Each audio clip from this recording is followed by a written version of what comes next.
కృష్ణ జన్మాష్టమి సందర్భంగా మా చిన్ని కృష్ణయ్యని ఇలా ఇంట్లోనే ఎలా రెడీ చేశానో చూసేయండి. ముందుగా కాళ్ళకి పారని పెట్టాను. ఆ పారని పల్చగా ఉండడం వల్ల 2 టైమ్స్ వేయాల్సి వచ్చింది.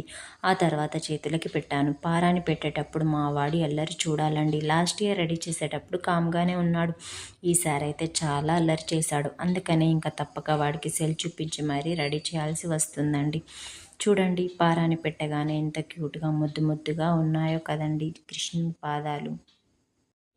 ఇంకా ఇప్పుడు స్టార్ట్ అయిందండి అసలైన టాస్క్, బొట్టు పెట్టడం. రెడ్ అండ్ వైట్ తిలకమ్ని బొట్లలాగైతే పెట్టాను. ఇంత అల్లరి చేస్తూ కూడా సైలెంట్గా ఎలా ఉన్నాడో చూడండి.